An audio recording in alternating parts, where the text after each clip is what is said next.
When we have big news, we bring in the big guns from Via Play. Nelson Valkenburg, Dutch motorsport reporter. How's it going, Nelson? Thanks so much for taking the time. No worries. Well, it is big news, a big night. I'm already in Doha for the Grand Prix of Qatar, and it's gonna be the talk of the town. The news that's just come out. Yeah, that news being Adrian Newey moving over, being the team principal of Aston Martin starting in 2026. Although, Nelson, I have a feeling he's probably on a flight out to Qatar as we speak, so you may see him while you are there. Let's just wait and see. That's just a feeling of mine. Your first reactions to this news when you saw it? I thought he finally got what he wanted. That's what I think happened. I think Newey has always had the ambition to call the shots, whether or not that's now the case with Lawrence Stroll in control. But he wanted to be one of the big guys. He wanted to be the one in control. It was the case at Williams, was the case at McLaren. I think it was also a part of the issue at Red Bull, and now he's got maybe what he wanted. Yeah, I think he may have bitten off a little bit more than he could chew, but let's wait and see how this all plays out. When I look at them making Newey the team principal, I do agree with you. It is something that I feel that he did want. However, I mean, that job list of his just became a lot bigger. Not only is he going to be working on that 2026 car, which is probably almost in the window at the moment because they're going to go testing in January. But that car, it needs to evolve as next season progresses. And then on top of all that, like, trackside, handling everything trackside, going to the races, being around the team, like a lot more than what he is now, obviously. That's going to be some really big commitment from him. Nelson, do you think he can do both of these things? Because personally, I don't know.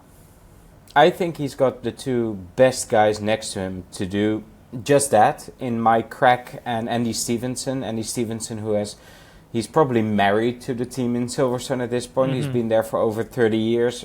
Mike Crack, incredibly highly valued within the team, and is quite a positive force at the moment within the team if I look at it objectively from the paddock. So yeah, I understand that it's a big job and it could go wrong completely, but the way they have structured the team, he doesn't have to do any of the commercial side. That's all part of Lawrence Stroll's agenda and retinue. So let's see what happens. If the thing that has troubled the team most is like a disconnect between the race team and the engineering squad in Silverstone. This solves that completely.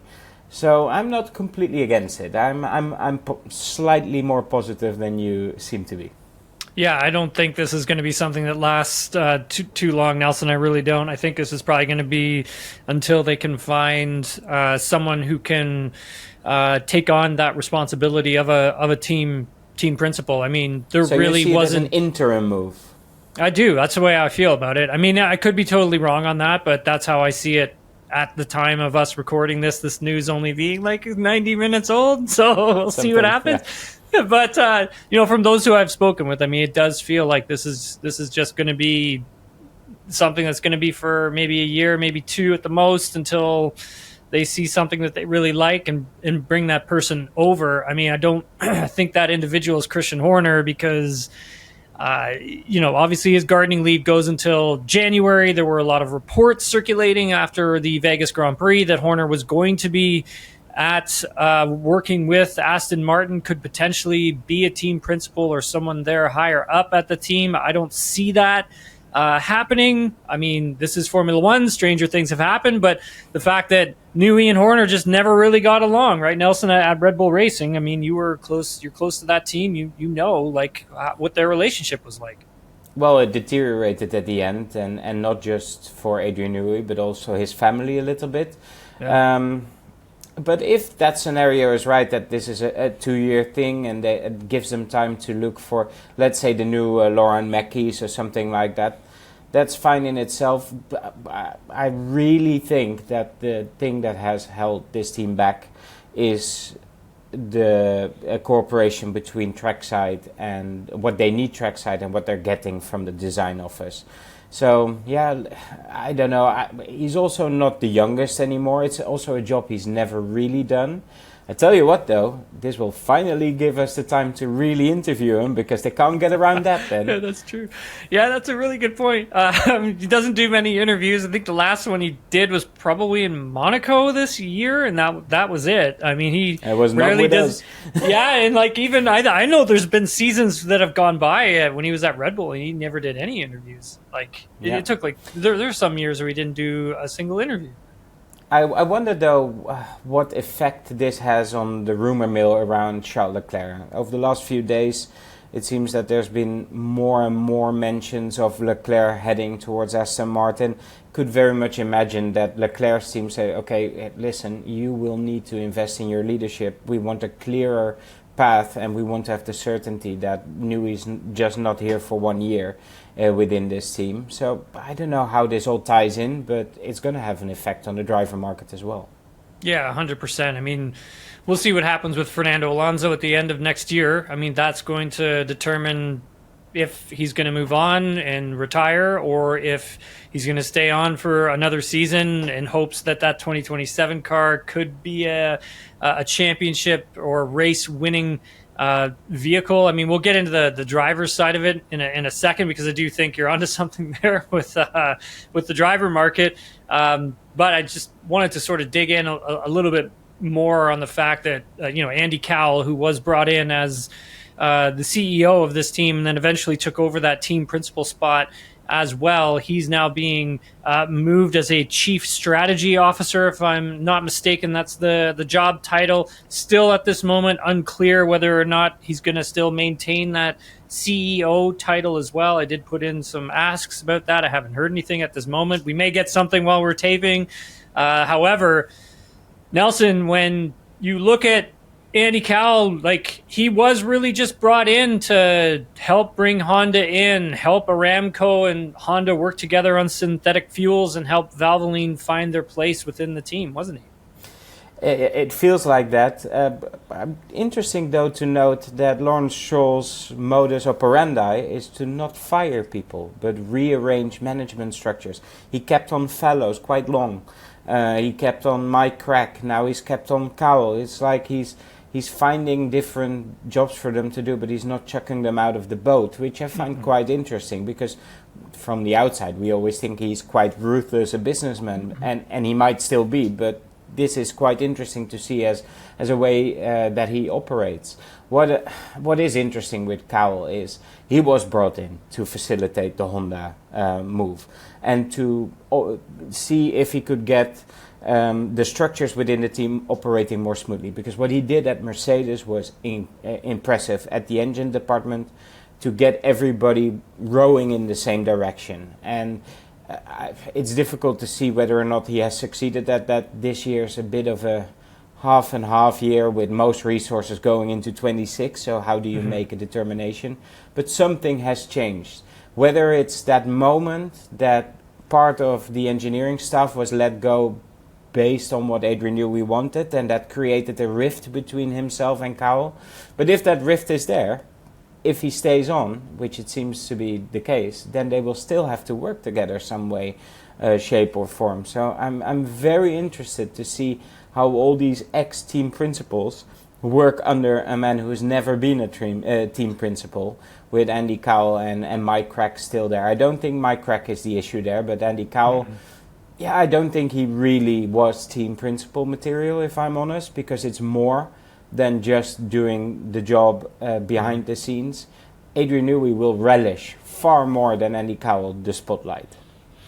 Yeah, I think, for Andy, I don't really think the team principal position was something that he had set his sights on. I mean, when you take a look at when Mike was moved over, I mean, Mike, I don't think really wanted that team principal position either. However, he did like a lot of the trackside engineering that he was doing. I don't think he really loved some of the other parts of that job, which, is talking to, people like you and I on a consistent basis. We must be so horrible. We must be so horrible. They're all quitting because of the media part. It's not for everybody, you know what I mean? Talking to the media, and that's fine.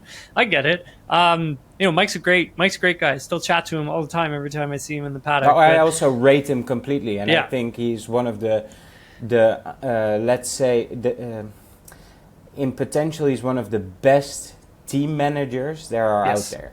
But for sure. that's not the same thing as a team principal. That's right.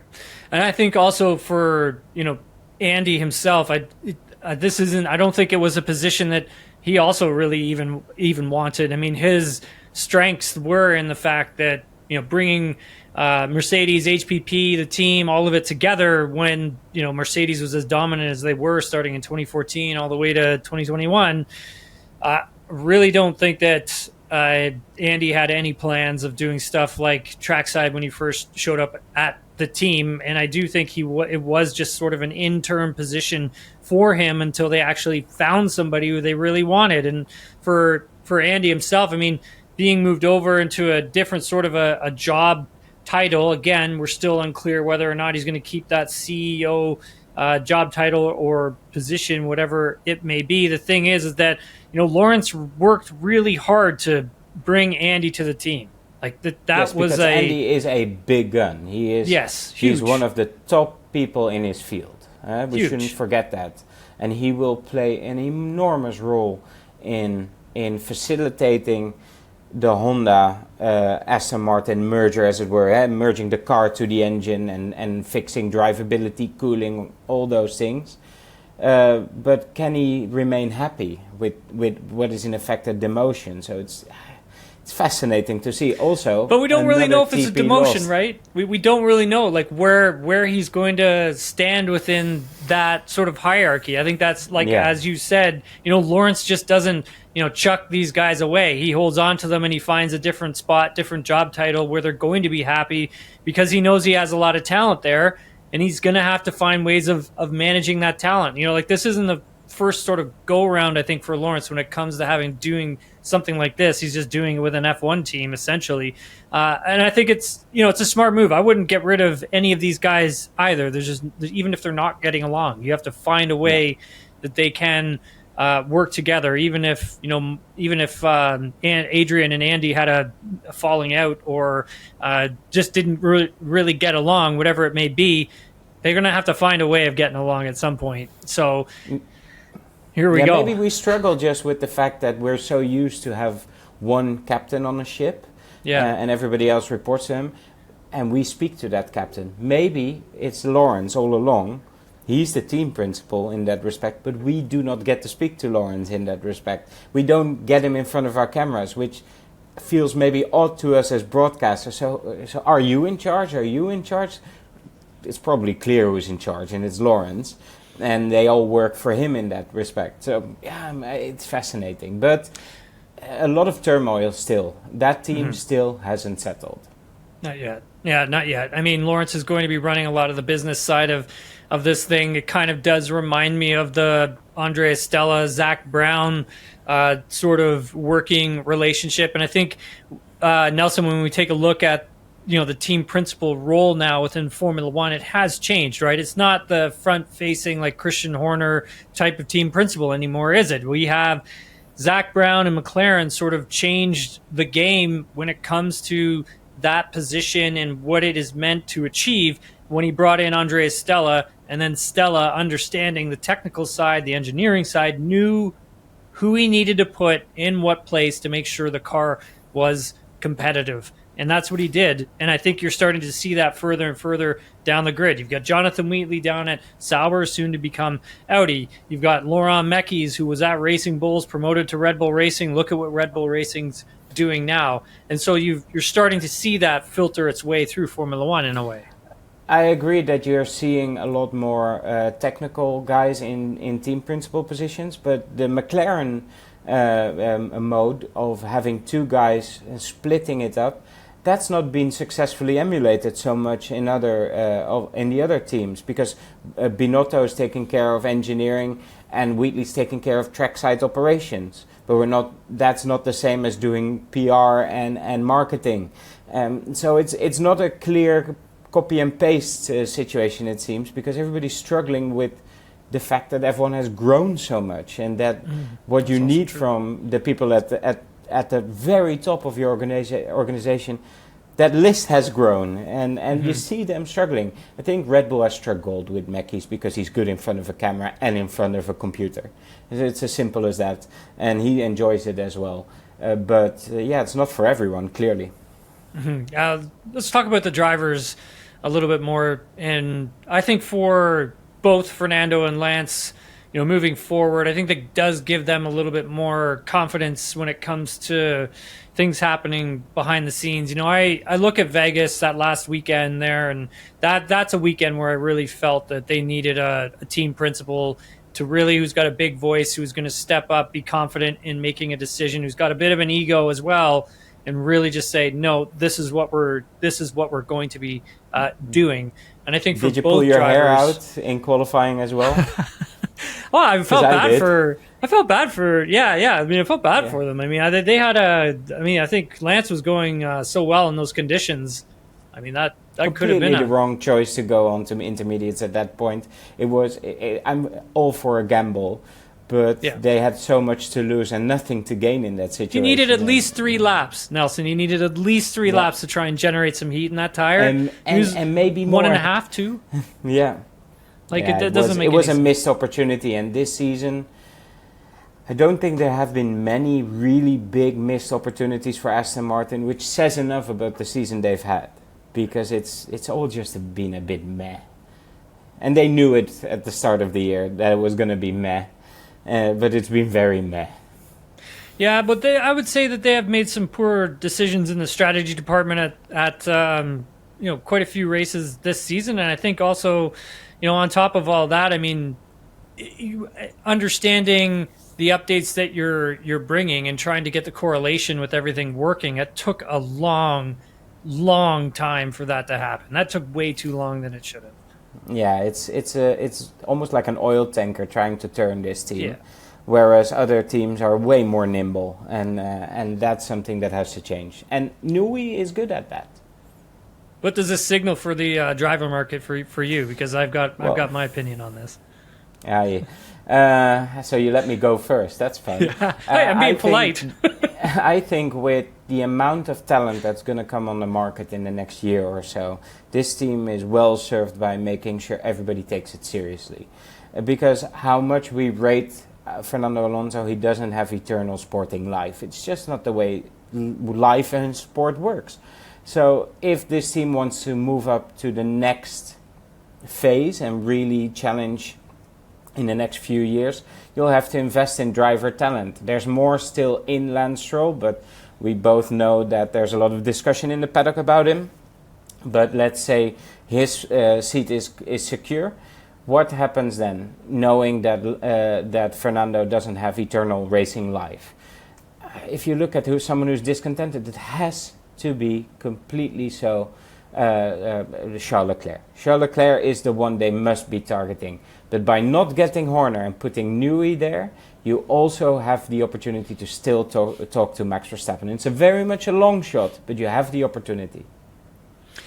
I don't necessarily think that Leclerc is targeting Aston Martin much more than Aston Martin is just sitting there, and Leclerc's Aston Martin's not targeting them. I think it's the other way around. I think it's Leclerc and Max that are targeting them. Yeah, for sure, 100%. Same with Max. I watch Max in the paddock sometimes, man, and he tries his best to have some conversations with some Aston Martin team personnel sometimes. Has a good chuckle with everybody. I mean, I could see that happening one day in the future if Aston Martin wants to go in that direction. It. Yeah, for sure. Yeah, exactly, because they have to be competitive too. They have to prove a lot to these drivers. But if you look in the eyes of Charles Leclerc as you did in Vegas, you know he needs a change. At this point, maybe he gets the like a third wind and starts believing in the Ferrari project over winter again. And 2026 may change a lot. But right now, there's not a lot of belief there. And there's a lot of belief in the Verstappen camp in Mackey's. They really believe and appreciate what he has done with Max. And so I would focus more right now, as it stands right now, and everything can change, on a guy like Leclerc. Mm-hmm. Yeah, I agree with you. I mean, he just seems so defeated at the end of qualifying in Vegas. Not let alone the race itself. And I'd even asked him post race, like if he thought I asked him if he thought he could go longer on the mediums, like if he could extend It's that a tough opening question, stint. Tim. Well, You pissed him off. Actually, no, he liked the question. He just didn't give me the answer. He liked the question and he didn't want the answer. Yeah, exactly, right? But honestly, like, could he have, right? Because it wasn't really a discussion that they were having over team radio, nor was he, and I haven't heard any of this, the team radio stuff.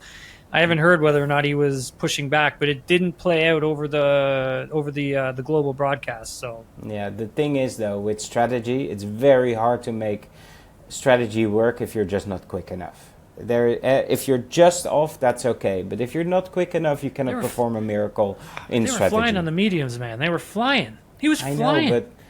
I know, but there you can't. He even said he was flying. Yeah, which makes me doubt it. No, but you can't do it on one set of tires, and I think that car is so temperamental that I don't see it. But there is just defeat there, as you say, and. Yeah, we've seen the pictures. We've heard the stories that Leclerc and his manager Nicholas Todt have been visiting with Lawrence Stroll. So, yeah, it would be clever of them to keep their options open. And we all know that this entire paddock that we are part of says that Mercedes will have the best engine, but let them show it, because we don't know. Nobody knows at this point, and Honda might as well be in the mix. We don't know. We can't discount it. Until we get to Melbourne, basically.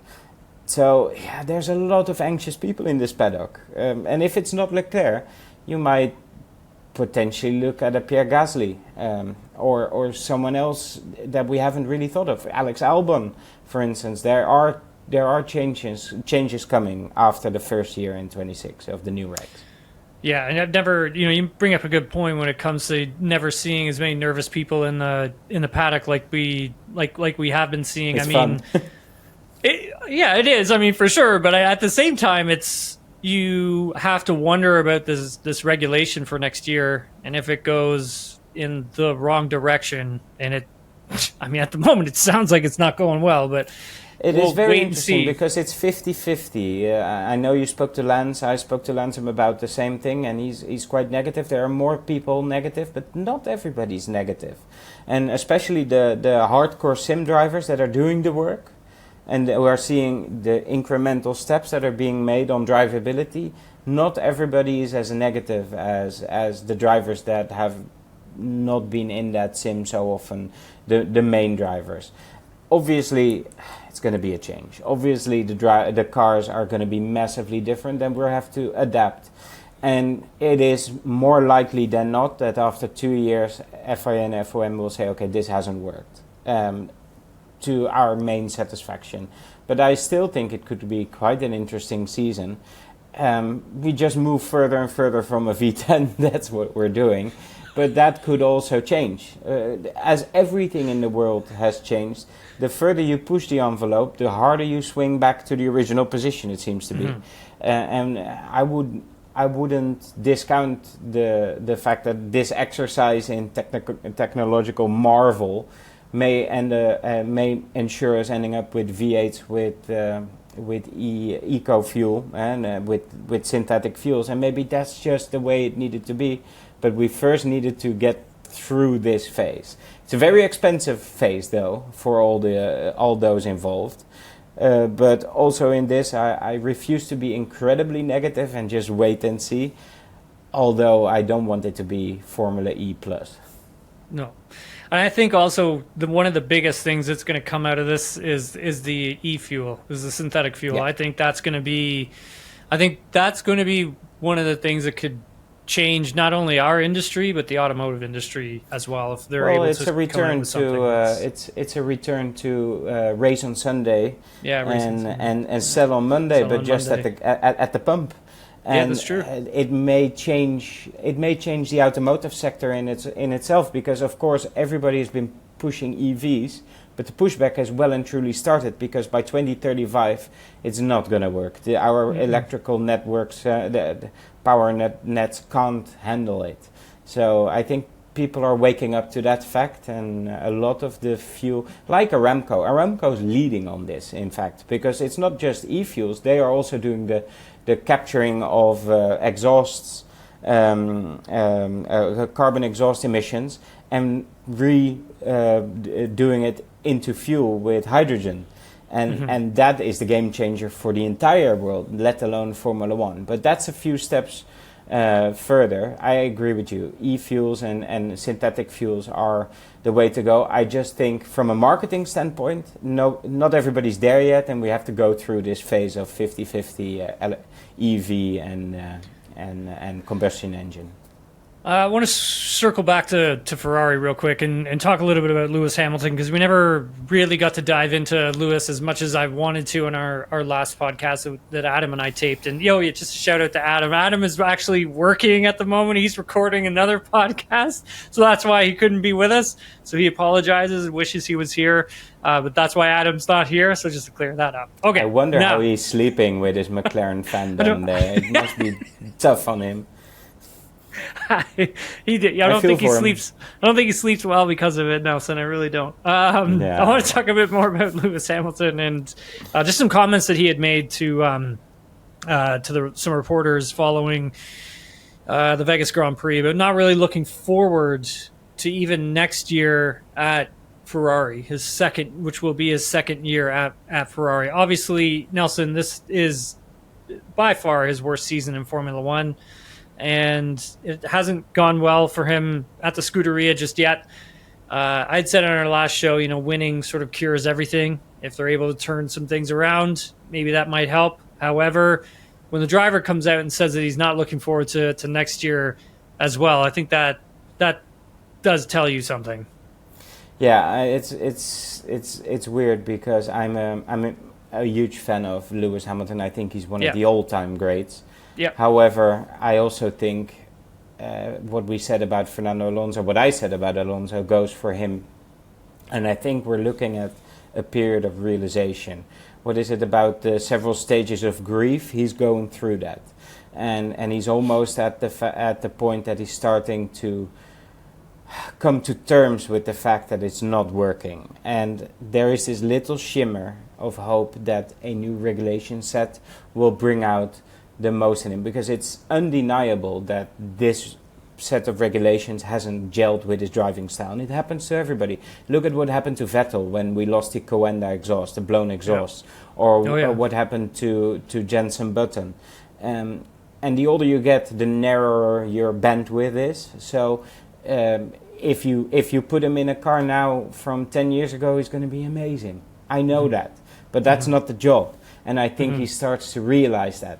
And I think what we see with Leclerc, we're also seeing that with him, but like twice. It's like a double whammy for him, because he's losing faith in Ferrari and he's losing faith in himself, and that is very difficult to stomach. Do I think he'll be on the grid next year? I think so, yes, but I wouldn't put 100% on it at this point. Yeah, I think he'll be back. I mean, obviously, I think they caught him in a moment when he was sort of at his worst. Literally, he gave that quote after Lawrence and I spoke with him, and then I think he moved over to the pen next to us, and then he gave that quote. And when Lawrence Barretto and I were talking to him, he was super down on himself. Like it sounded like he took a lot of the blame for himself. There was no positives that he could take away from the weekend. Not even one, because I asked him, like, not even one. Like, there's not one positive thing you take. Nothing. Couldn't take any. But what would you have taken away as a positive from that one? What's the one thing you would... Even if I had a shit weekend, Nelson, I was always making sure that I took something positive away. It didn't matter, because it was all about your mindset, right? For me, anyways, it was. And it was important for me to take positives away from a bad race weekend, because but you were building to something. You were building a career. he's on the tail end of it, and he's struggling. And I think he's struggling to see why is he doing it at this point.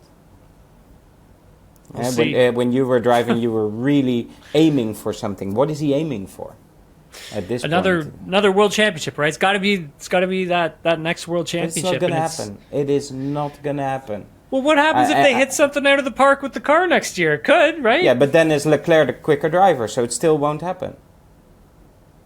I don't understand. Okay, I'm going to get in trouble again for this, but that's okay. Well, then don't say it. No, because I'm Dutch and we like to hurt ourselves, so it's fine. I am quite an emotionally driven person, and I am a fan of people.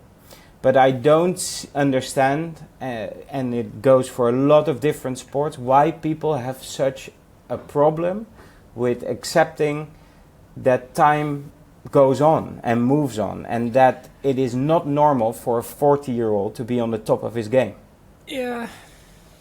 Well, I mean, if you look at Fernando Alonso, right, and we take a look at what Fernando is doing, I still, like, Fernando is still driving at a very high level, maybe still close to, some of his best work because of the experience that he has. But I think the travel, I think the media obligation, I think the flying from one time zone to another and trying to adjust and get ready and stay healthy and stay fit and keep your fitness. And I think all of that stuff is what, makes him tired and think about, do I do this again for another year? Do I do this again for 2 more years?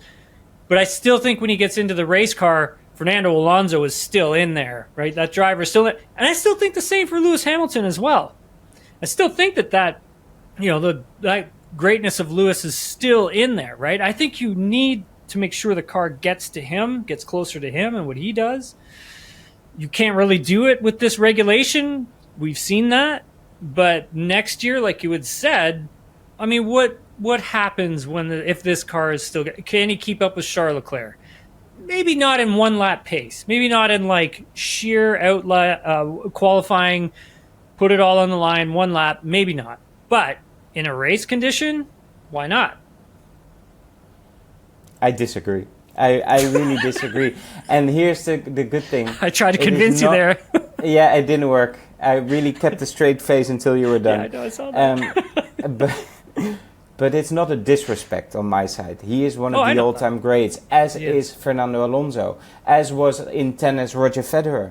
But there is a time, I cannot believe that someone is as quick as he was when he was 25. It's difficult for me. I would love to see it. I would absolutely, not give a salary, but I would be on board next year if Lewis can do it. But the races that he has won lately and last year for Mercedes were the races where he needed guile, where he needed to understand how the weather affected the track, like at Silverstone, or when it was really cold and difficult at Spa. But on sheer pace, I think we have a saying in Dutch, there's a time of coming and there's a time of going. And I think he is starting to realize that. There is no disrespect there. It's just a fact of life. It cannot be that time has no effect on them. Yeah, I don't believe that. But it doesn't matter if I believe it or not. They are totally entitled to be there. But they're hurting themselves, especially Lewis, because he is hurting. He is clearly in agony on how it's going because he put all of his hopes on this moving to the Scuderia, racing in red, fulfilling a lifetime dream. And it's a nightmare right now. And that I do not wish on anybody, let alone someone with the greatness of Lewis Hamilton. Mm-hmm. But you haven't convinced me, I'm sorry. No, you never know. I mean, I might. I still might. We'll see what happens next year. I'm going to keep this for the archives, and we'll replay it next year if something has changed.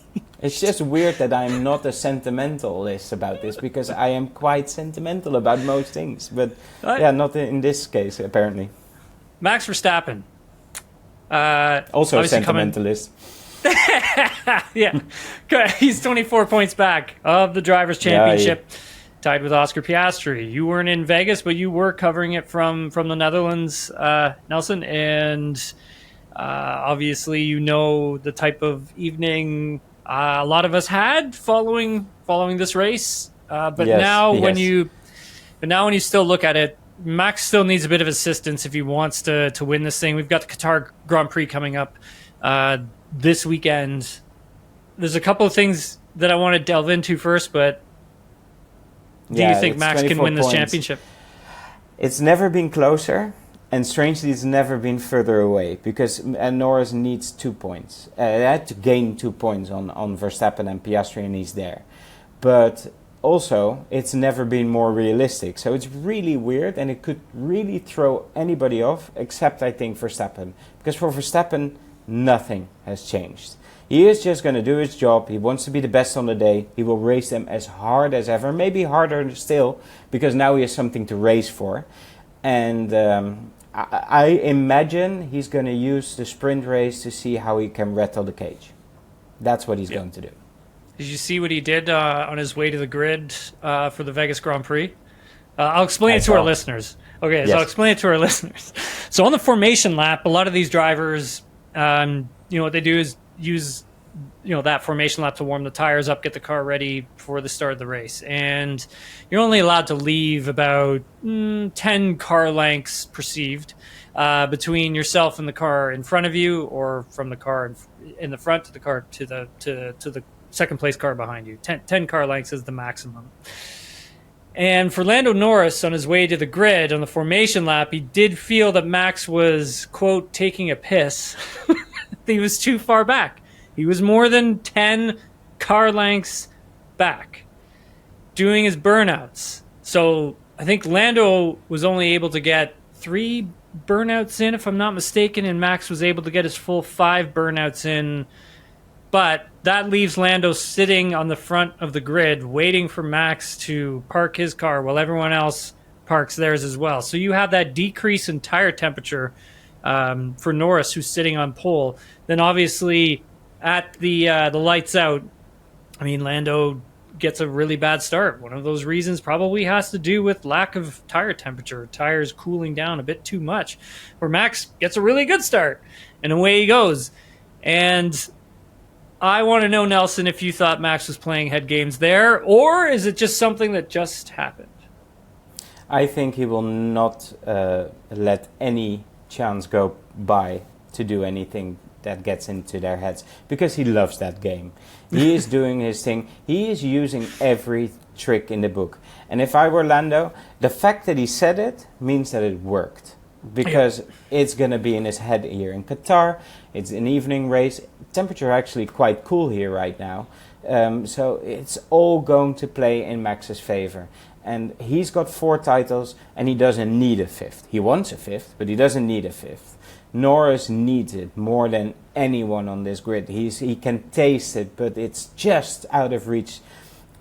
We're going to learn so much about Lando Norris, positively or negatively, in the next 10 days to understand how far he has come and how he's dealing with this completely new situation. And I think Max is the most horrible guy to race against, because he doesn't care. The fact that he doesn't care about something that you care deeply about makes it very difficult to race against. Because the outcome, he's not afraid of any outcome. It happens the way it happens. He'll be pissed off for a few days, and then he goes home to his kid and thinks, I had a pretty good season. So that makes it it's almost like an unfair battle, because if you fight against someone who cares as much, you know what to expect. And he doesn't. That's true. Yeah, that's also true, right? And then I think you made a good point. He doesn't really have like a ton to lose either, so he can't afford to be pretty aggressive. And I take your point on the sprint race, because I do agree with you. I think that is a perfect opportunity to see what type of needling I think he can do to either of the McLaren drivers in that particular race. I mean, if Lando beats Max on the weekend, it's over for himself. I guess it would be over for Piastri too, right? So Yes. Yeah. it's essentially what Lando needs to do. So a lot of pressure on him heading into Qatar. But let's quickly take a quick look at our Qatar Grand Prix track preview, and then we'll be right back. Second last race of the season in Qatar. Now, here's the thing. We realized as we were trying to pick which car to use that we had not yet used an Alpine this year. Oh, you're just straight up honest. Yeah, huh? I think we should be. Isn't that the job of the podcast? Listen, I'll be honest with you. I have found Alpine to be this year's forgettable team. Forgettable, except for the occasional Pierre Gasly. A couple weeks ago, he did a pretty good job getting in qualifying, and he's gotten some points, and there's been some miracles for that. I will never not root for Pierre Gasly. I like it. Ever. Flavio Briatore is one of the most flamboyant characters we've ever seen in Formula One, and yet Alpine's been a bit quiet this year. Been a little bit So hopefully next year that changes. Well, now, we're going to have that Mercedes engine next year, too. Yeah, that's right. And that's why I think they're going to be a lot more competitive, right? It's the Ferrari adage. If you've got the best engine, aerodynamics don't matter. Well, then you got to build the right car. That, right? yeah, exactly. So let's talk about Qatar as a track, right? These desert tracks tend to be a little bit rougher on tires because of the sun beating down on them. And obviously we see that specifically in places like Bahrain. Is Qatar sort of it's not quite at Bahrain levels, but is Qatar a little bit the same? And obviously you got to race at night because it's hot. This used to be, it still is, sorry, not used to be, MotoGP track. And so, oh man, it is so friggin' fast. I couldn't even imagine racing a motorcycle around here. Oh, I can't either. Look at that. Wow. This is like an insanely fast track. I absolutely love it. You love this track? Oh, yeah, because we've done, I think in total I've done about 6 laps on it because we reset it. But honestly, Adam, this is, it probably doesn't provide like a great race, but if you're a driver, like this track is epic. What is it? What do you love so much about it? High speed. It is, you have to be very precise. It's very technical. You have to be very aggressive, which I particularly enjoy.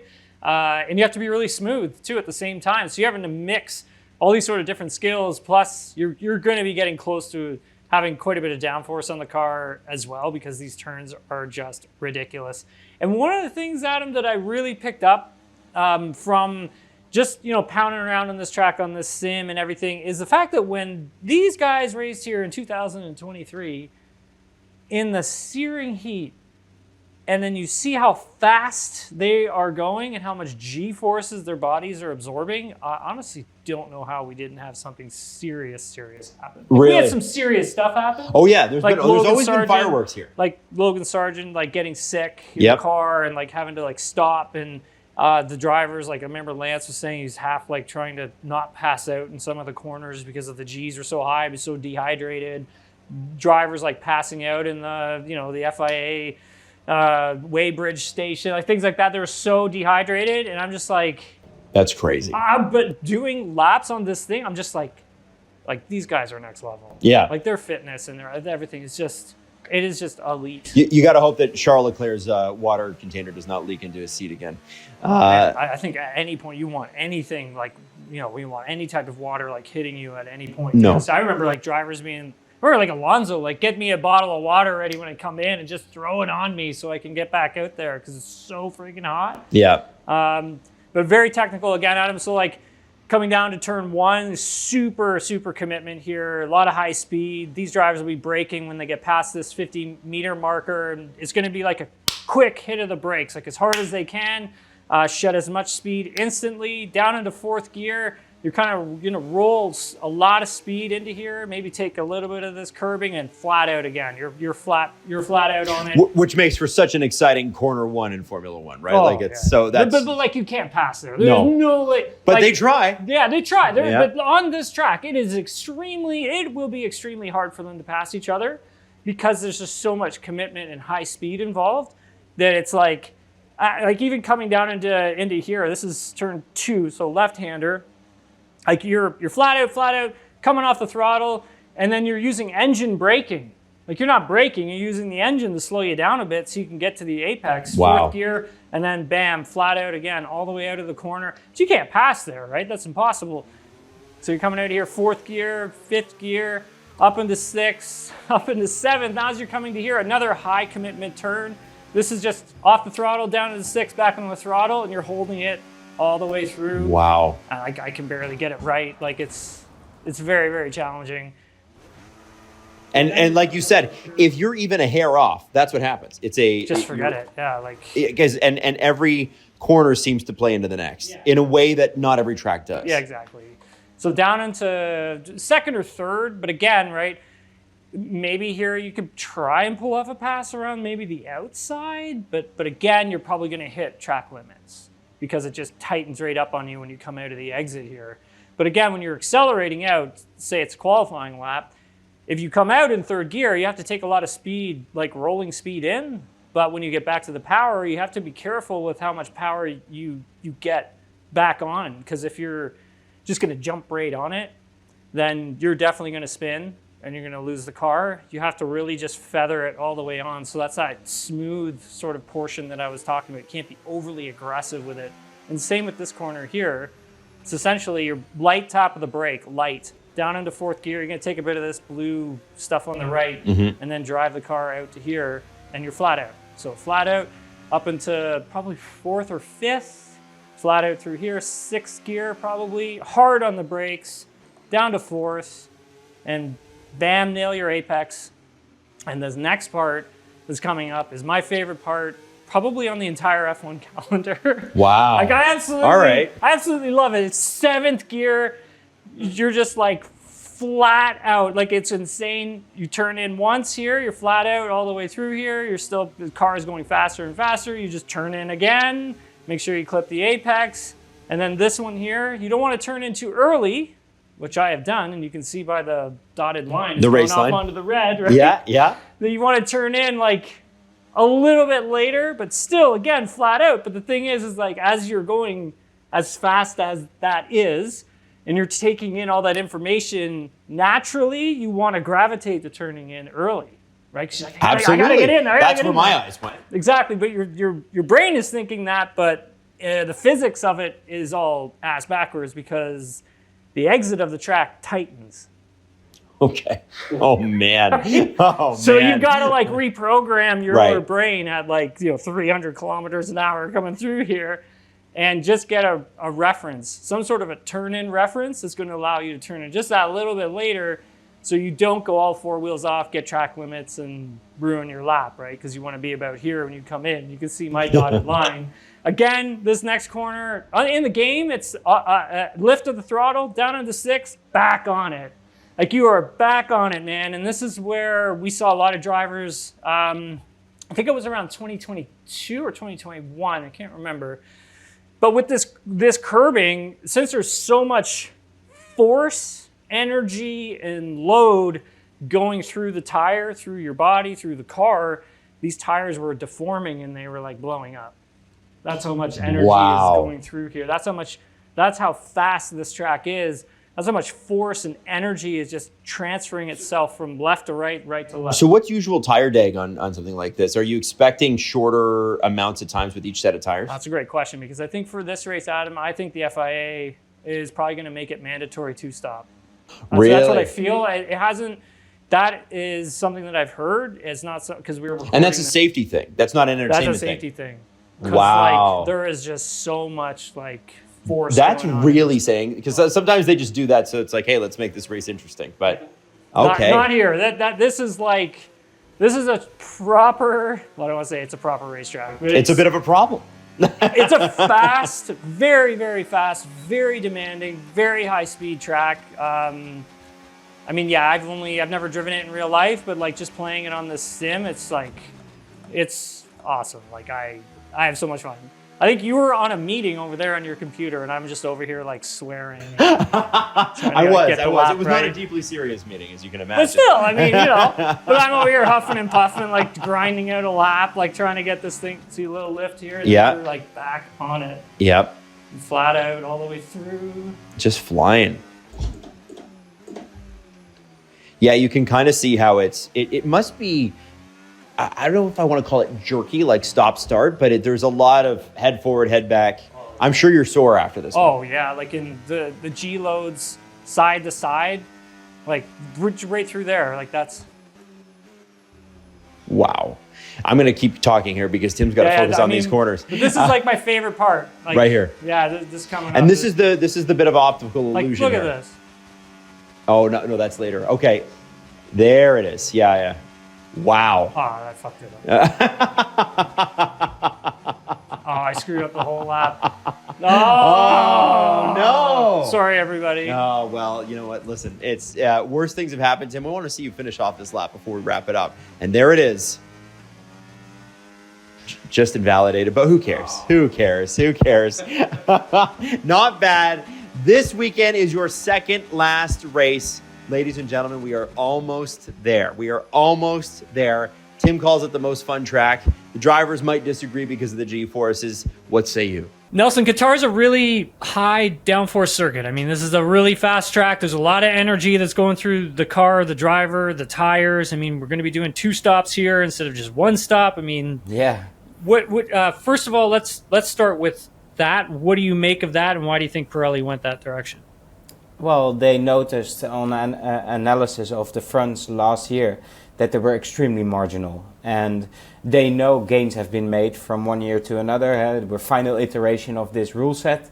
And they just did not want to take any risks. Also, I think the FIA would like to see what this does to racing for future reference, if they should go into this direction more. It's not as high temperatures as I said earlier, so it's not going to be as brutal as 2 years ago, but it's going to be interesting. And on one hand, you say, well, this favors Red Bull because the McLaren always has the advantage in longer stints, but we're going to be pushing more. The drivers are going to be pushing more because they have the availability of the 25 laps and that's it. So if McLaren has a tire wear advantage, it will still come to the fore. It will only be the last 3 or 4 laps. My big question is, do they have to jack up the rear at that McLaren? And does that mean, especially with the nature of this track, that they will suffer? We hear that Max might revert to the Monza floor for this race. That seemed to be a floor that they really got a handle on very quickly in terms of setup. So there are so many questions, and with only 1 free practice in the day, basically. Yeah, but let's not forget it's a sprint weekend, but it's also an evening race, which means that FP1 will give you only half the available data and none of the correlation that you want. Yep. So which team will nail their setup for the sprint race? And if that is Red Bull, then suddenly the screws get more tightened a little bit more, and you know he won't get past. He will not allow himself to get past. Because if they go off, or if he loses the championship here, he's no worse off than he was before the FIA ruling in Vegas. He thought the championship was over there. Suddenly he's in it. He has nothing to lose. But the teams have an awful lot to lose. And the engineers, I heard Lambias wasn't slated to be in Doha, but I think now he is. So I think Red Bull is changing the plans there as well. I think when you take a look at, I'd mentioned jacking up that, rear ride height on the McLaren. I mean, not having a free practice 2 is pretty, it's pretty important to the team. I mean, look at what happened to them in Vegas, not getting a proper free practice 2 long runs, not getting a good enough free practice 3 due to the weather. And I think for McLaren, you can't risk being just on the limit with the skids again, like they were apparently in Brazil. From what we heard in Brazil, they were they were close, micromillimeters of being DQ'd there apparently. So it shows that they're running the car lower. It shows that they're not in a comfortable position compared to Red Bull, and they're just vulnerable. It is the final meters to this finish line are very tough for McLaren. What they will do, I think, is favor Norris now over Piastri. They can't do anything else. They will have to play it to Norris' advantage because that's the only play they have right now. But remember, what was it, Brazil, where Red Bull's car varied wildly in performance, that they made some setup changes and suddenly the car came alive? That was a setup change of only 2 millimeters, I heard. Yeah, it is millimeter work. And if McLaren have to change their rear height a little bit, presumably you have to raise the front with it, otherwise you get a very raky car, and that hurts the seal of the floor as well. this is new uncharted territory for McLaren. Running a car in a position where it's not comfortable, running a driver that's in. Although at the top of his game, Lando is really good at the moment, but this is new territory for him as well. That's some sleepless nights again for McLaren. Yeah, 100%. I mean, I think if you like you had said, I think when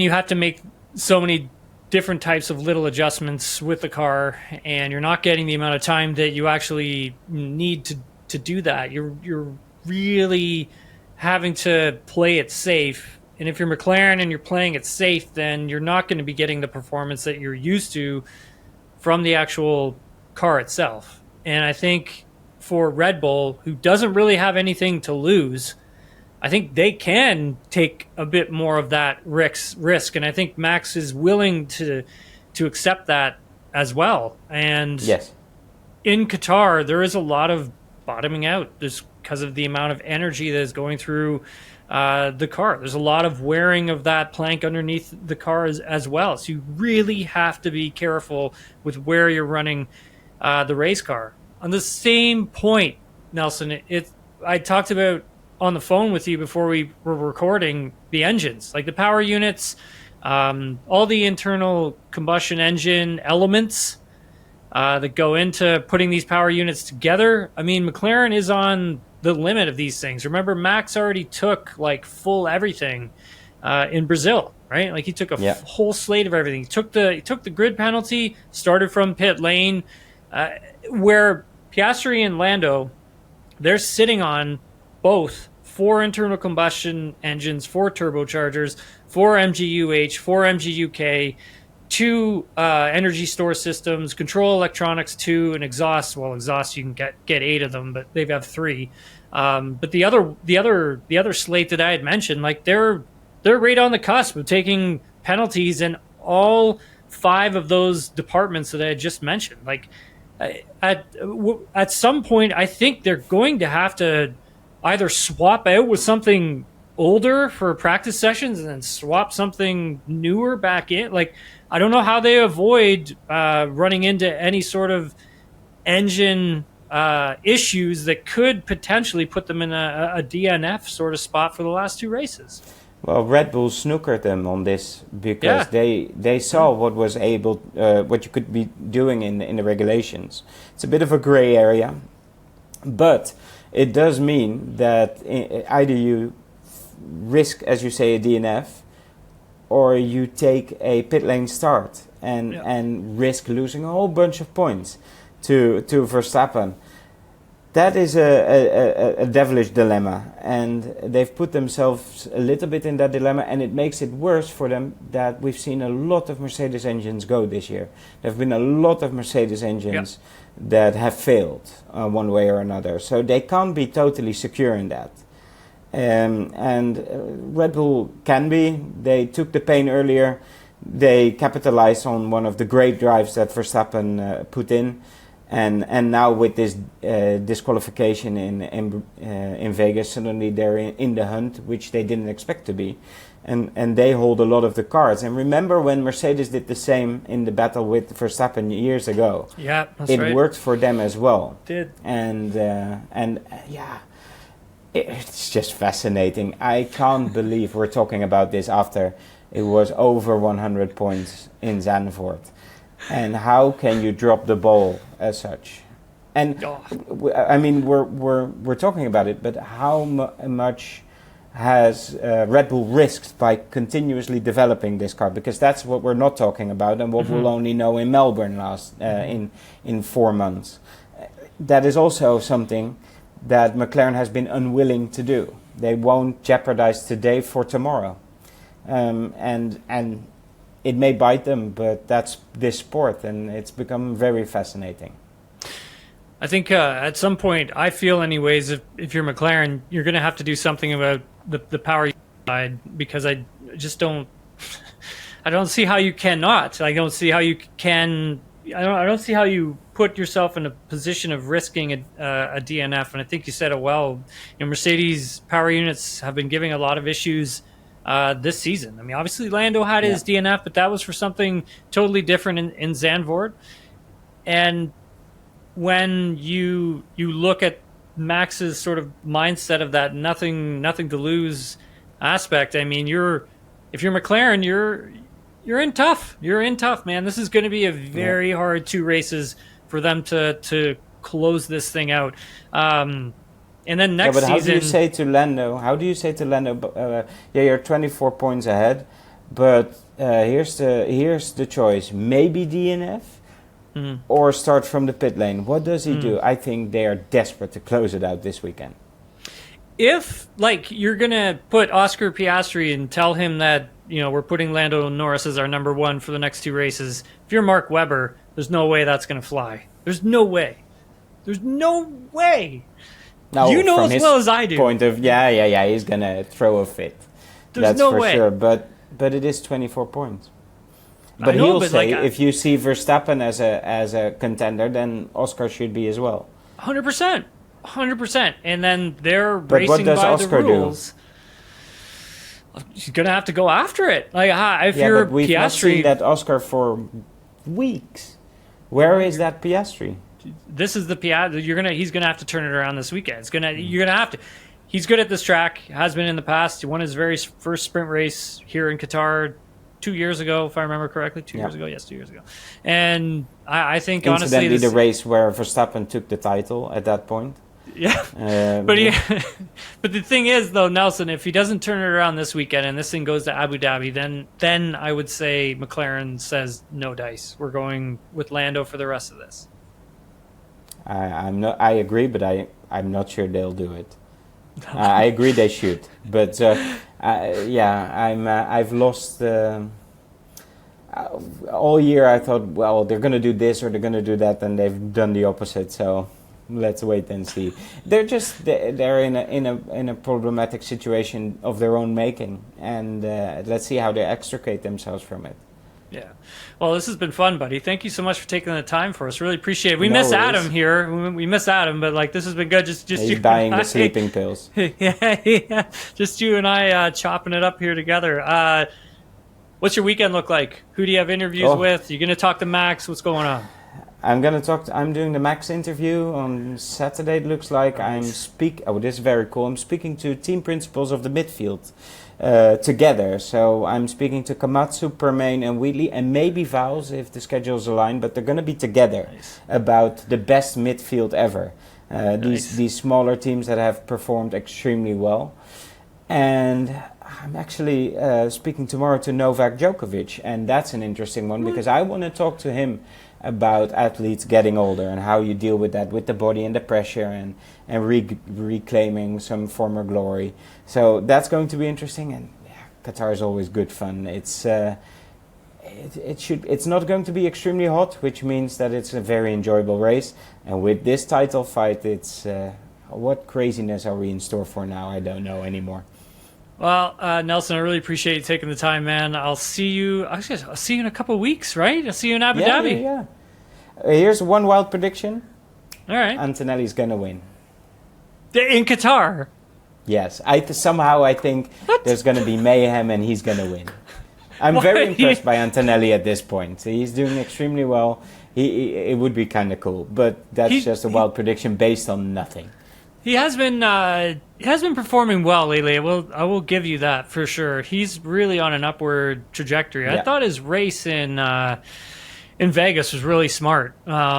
Just pushing through the graining and just being able to still handle the car and be quick when he's suffering graining, I thought was really masterclass from him, because that's a hard skill. He's much more measured than I thought he would be, and good 2 point. weeks in a row he deals with pressure, whether it's Piastri or Verstappen. It's just it's super impressive. So, okay, put some bets in.